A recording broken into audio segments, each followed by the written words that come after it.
What happened at the Mets game? I think it was a security issue. It's a shame because Ryan and Haney were looking forward to it. I mean, we're all Yankees fans anyway, so. Oscar, how are you envisaging this fight playing out on Saturday night? Yeah, no, I can. It's going to be an intense fight. I mean, these guys can't stand each other, so if they take that energy inside the ring, it's going to be a hell of a fight. It's going to be fast pace. Obviously, across the sport, Oscar, throughout the entire build-up, there's been concern for Ryan and his mental health. Have you ever had concerns for Ryan? No, he's right where he wants to be. Look at him. He's ready. He's on point. Oscar, from the slap yesterday, does that give you any confidence? Because Haney got a good hand on him, and Ryan didn't seem to react at all. Does that kind of give you any confidence in Ryan's ability to take Haney's power?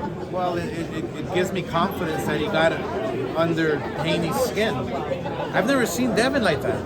Man, he pushed him, and he's rattled.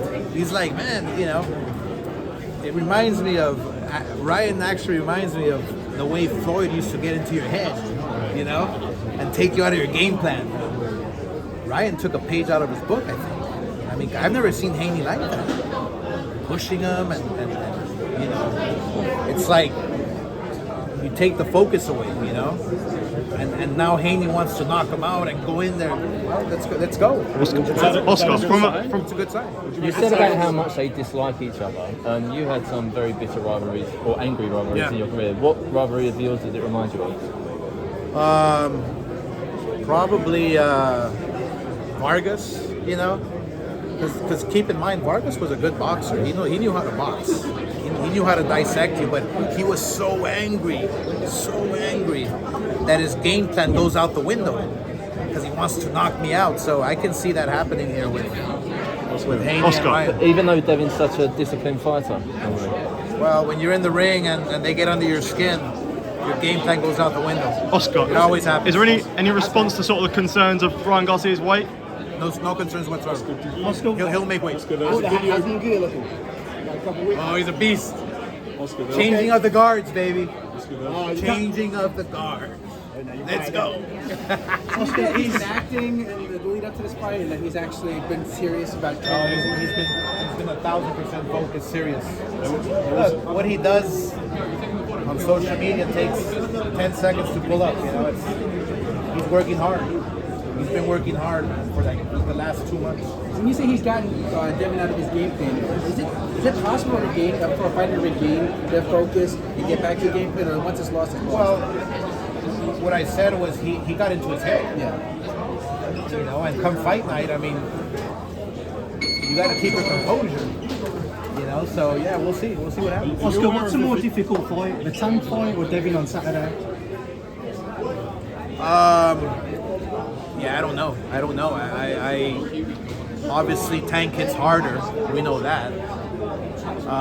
There's no rehydration clause here, so that's a big one. I think we're going to see a full-blown 140-pounder in Ryan Garcia. He's not going to be depleted. Yeah, different styles, but the fact that they're 3-3, they know each other. The 7th one, this is for all the marbles. So I think this fight here is going to be a very high intense, entertaining fight. When you look at Ryan this week, does it remind you how much he must have taken out of himself to make weight last year? When you look at Ryan this week, he must have taken out so much of himself last year. Now you can imagine. You see how big he is. Yeah. Now you can imagine how depleted he was when he fought Tank. It's. I mean, any expert in boxing will tell you. I mean, 1 pound makes a huge difference. Half a pound. So yeah, we're pretty glad that there's no rehydration clause here. Ryan will be 100%. Is it now reacted to you saying that the press conference was boring like his fights, and he said said something about you that you don't run anything at your company, you don't really know what's going on, and kind of criticized you about that. Just what was your response to Canelo saying? Oh, look. I think as a fighter, I always talk up fighters in the ring. Now, outside the ring, it's a whole different story, right? Everybody talks about me outside the ring, shit that I did, whatever, back in the past. You know, it is what it is, right? It's out in the open, whatever. Inside the ring, nobody can criticize me, you know? That's the respect that I deserve, but Canelo talking all this shit, that's all it is. That's all it is shit. The fact that he can't be around me because the attention is off him, that's a big thing for him. It fucks with his head. I don't understand it because he's a great fighter. I respect him as a fighter, but I don't respect him as a person. Is that partly why Ryan stopped training with Eddie Reynoso? What's that? Is that partly why Ryan stopped training with Eddie Reynoso? It was suggested that Canelo didn't like him being around. Oh yeah, Canelo, even Ryan mentioned Canelo's a jealous guy. He cannot have the attention diverted to somebody else. And I understand that. Will you get to make the Tank rematch at 140? Any day. 140 any day. I'll tell you one thing. Ryan Garcia is the cash cow. Think about it. We'll have a sellout crowd Saturday night. Pay-per-view numbers are going to go through the roof. Not because of Devin, because of Ryan. You know, and it's crazy because I don't know if you heard this quote. I think it was Tiger Woods. You know, just because you beat Tiger Woods doesn't make you Tiger Woods. Well, guess what? Ryan Garcia, he's literally like a Tiger Woods. Whether he wins or whether he loses, the money follows him, the publicity follows him.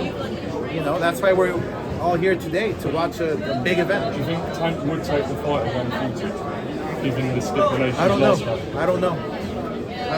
If look, I love Tank. He's a great fighter. There's no question about that. But if we do a no rehydration clause, and yeah, it's a whole different story. Oscar, it's important to have like. Thanks, Oscar.